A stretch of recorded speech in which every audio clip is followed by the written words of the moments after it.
The assassination of Charlie Kirk has sent shockwaves through the nation, leaving a trail of questions, doubts, and conflicting narratives that grow more tangled by the day. On September 10, 2025, at Utah Valley University's Quad, a single shot rang out during a Q&A session, ending the life of one of conservatism's loudest voices. The official story points to Tyler Robinson, a 22-year-old with a grudge, firing a .30-06 round from a modified Mauser rifle atop the Losey Center, 122 to 142 meters away. The bullet struck Kirk's lower left neck, ruptured his carotid artery, and left a fragment lodged in the back. No full exit. Robinson, arrested 33 hours later, confessed to family, citing Kirk's hate spreading as his trigger. Evidence seems airtight. DNA on a towel wrapping the rifle, fingerprints on the trigger, and a clear motive. Yet, as details trickle out, the neatness of this narrative feels almost too perfect, like a puzzle with forced pieces. Candace Owens, with her fiery rhetoric and viral tweets, has fanned the flames, claiming a grand betrayal by allies, by the system, maybe even by the highest powers. Her latest bombshell, a vow to violate the court's gag order, promises revelations that could burn the house down. But as of October 24, 2025, has she delivered? Or is this a masterclass in storytelling, blending facts with speculation to keep the world hooked? Let's unravel this maze, piece by piece, from the bullet's path to vanished witnesses, security failures to cryptic texts, and ask, is the truth hiding in plain sight, or is it buried under layers of misdirection? The bullet's trajectory is where the cracks first appear. Official reports state a single .30-06 round entered Kirk's neck front left, obliterating his artery, with a fragment lodging in the back. Ballistics align with a high-velocity shot from the Losey Center roof. Physics checks out. A tumbling bullet can scatter fragments without exiting, especially after hitting bone or tissue. Yet, whispers of doubt persist. Two women in black near the stage, captured in unpublicized footage, reported hearing two distinct noises, not just the shot and its supersonic crack. Could it be a second weapon? The absence of blood on Kirk's white shirt until he collapsed fuels skepticism. Video shows arterial spray post-impact, but the angle and crowd obscured it initially. Some call it staging, others say it's just optics. Ex-users, armed with 3D ballistic models, argue the roof shot fits, but if Kirk was facing the crowd, why no panic from a visible muzzle flash? This gap feeds the two shooters theory. One from the roof, another in the crowd. A leaked October 22nd clip shows police tagging a handgun in the left stands, unmentioned in early reports. If real, it's a game changer. If not, it's debris mistaken for a weapon. The question lingers. Why wasn't this clarified? The weapon itself raises eyebrows. Robinson allegedly used a customized Mauser, post-World War II surplus, rechambered from 7.92 mm to .3006, with a drilled-in scope. Not a beginner's rifle, it's heavy, finicky, requiring screws and tools for disassembly. Why not an AR-15, cheap and user-friendly? X-gun enthusiasts point out the Mauser's deep hook bolt matches imported sporting models, but modifying it screams premeditation. A grainy roof photo shows a cloth-wrapped barrel, dark fabric later found with Robinson's DNA. He arrived at 8:29 a.m. in a gray Dodge Challenger, dressed in black, rifle hidden in a tactical bag. Assembled on the roof with a bipod, he fired and fled through woods, limping, ditching the bag. No campus video caught his entry or exit. Odd for a place with cameras. The limping with rifle underpants rumor? Debunked. Surveillance shows him blending in early. Still, the choice of an antique rifle and the ease of sneaking it in point to either a lone obsessive or a setup with gaps too glaring to ignore. Candace Owens is the loudest voice piercing the fog. Her October 20th tweet, "I plan to violate the gag order. Charlie was betrayed by everyone," lit up X with 50,000 likes and 10,000 replies. The gag order, issued October 15th by Judge Tony Graff, binds lawyers, witnesses, and 3,000 event attendees to silence for a fair trial. But Owens, not a party to the case, can't legally violate it. Her defiance is performative, rallying fans and baiting reactions. Critics like Sean Farash suggest she's coaxing insiders to leak, risking a mistrial. Supporters see her as a truth seeker. Detractors like Steven Crowder call it grifting off tragedy. Her claims are bold. Robinson's framed, the FBI's hiding a female accomplice seen in neighbor door cams, and powerful forces, donors, feds, even Trump, orchestrated a hit. She points to texts where Kirk feared for his life, "They're going to kill me," and lost $2 million in Jewish donor funds over his refusal to cancel Tucker Carlson. TopUSA verified the texts but calls them out of context. No murder link exists, and Bill Ackman denied threats. Owens's woman accomplice claim hinges on early FBI alerts seeking a female associate, dropped by September 13th without explanation. Blurry neighbor cams show a couple near campus at 8 a.m., but faces are unidentifiable. If this footage exists, why suppress it?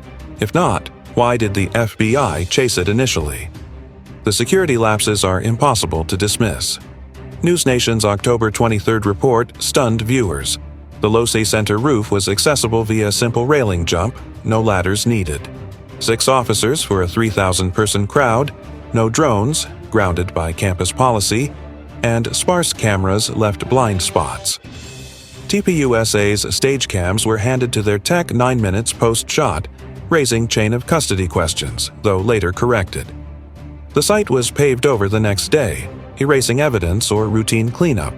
Kirk, no stranger to death threats, deserved tighter security. The absence of UVU student witnesses is odd. The crowd skewed adult, likely TPUSA loyalists. One witness, Nick, told Owens feds pushed a one-shot narrative, feeling like memory implantation. Unverified, but it echoes the unease. Why so few raw accounts? A handgun in the left stands, flagged in new footage, wasn't in initial reports. Was it a screwdriver, as police claimed, or a suppressed clue? These gaps aren't conspiracies. They're failures begging answers. Then there's Shaner Barrick and Phil Lyman. Lyman, a Utah gubernatorial candidate, released a suspect route map via his nephew, Shaner, who retraced Robinson's path with close friends. Days later, Lyman called Shaner a distant cousin, and Shaner vanished. LinkedIn, Facebook, Instagram, all deleted. Owens asked Lyman about 2 men in a photo with Shaner. He dodged, claiming no knowledge. Why the relationship? Why the digital scrub? Lyman's involvement, a politician wading into a non-jurisdictional probe, raises flags. Was it clout chasing, or does he know more? Shaner's map, widely circulated, matched police timelines, but his disappearance fuels Owens' inside job theory. No public record of Shaner exists, pseudonym or scared silent. The gag order doesn't bind him, yet he's gone. This thread, thin on evidence, thickens the plot. The hospital transfer adds another layer. Kirk was rushed 20 minutes to a Provo hospital, not the closest or best equipped. Autopsy says the artery rupture killed him in minutes, making the choice moot. But why not the optimal facility? Days later, the hospital named a new CEO and chief surgeon. Coincidence, or as Owens claims, a reset to dodge accountability? The State Farm Stadium Memorial, drawing 90,000, was organized at lightning speed. TPUSA's machine could pull it off, but White House last-minute security aid raised eyebrows. Owens calls it prescripted, a distraction to rewrite Kirk's legacy as a pro-Israel martyr. No proof, but the timing feels choreographed. Kirk's texts about donor pressure, $2 million lost over his Tucker invite, are real, but tying them to murder is a leap. His fear of death, voiced to Turek and Owens, is chilling but unverified beyond screenshots. Olivia Robertson Cobb Bishop, an Orem PD employee allegedly first on scene, is another Owens curveball. No record of her exists in reports or X-searches, possible alias or fabrication. Owens suggests a pattern of law enforcement-tied witnesses, hinting at a pre-constructed narrative. Off-duty cops aided the chaos per AP, but none stand out. Her weakest claim, it fuels her broader newbies everywhere trope. Inexperienced investigators like the lead detective suggest sabotage. Yet ballistics and DNA tie Robinson tightly to the crime. His family confirmed his Kirk obsession. He tracked events online, left engraved casings, "Hey, fascist, catch!" Discord chats are under FBI scrutiny, but no accomplices surfaced. Early rumors, trans partner, lefty wackadoodle, fell apart. He's an apolitical dropout with a personal vendetta. Still, the FBI's quick lone wolf spin, ignoring the woman Owens betrayal narrative, is her boldest stroke. She accuses everyone: Trump for the Remembrance Day, TPUSA for sanitizing Kirk's stance, even Erika Kirk for a post-death photoshoot. Her October 23rd podcast claimed Trump's holiday was a murder confirmation, tying it to Kash Patel and ADL influence.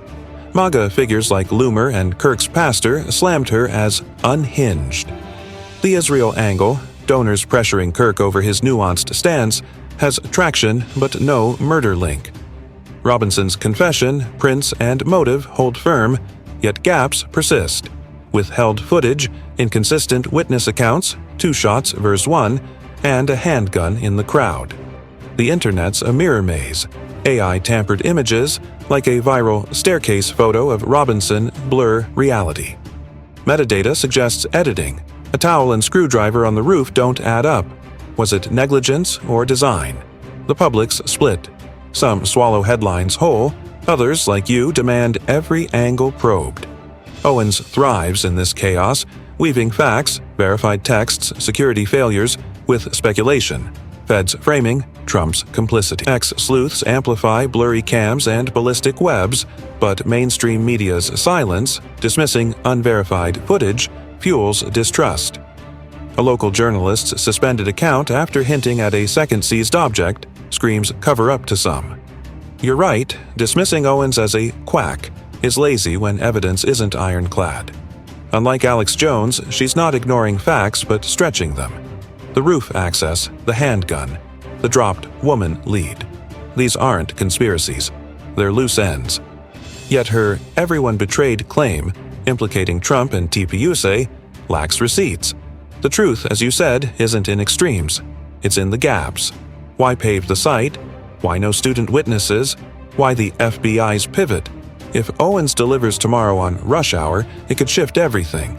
Until then, it's a storm of half-truths, amplified by a world where every frame is dissected and every silence speaks. What do you think? Is Owens on the verge of cracking it open, or is she spinning a tale for clicks? Drop your thoughts. Independent minds like yours keep this real. If you want a deeper dive into any thread, Lyman's texts, the handgun footage, let me know.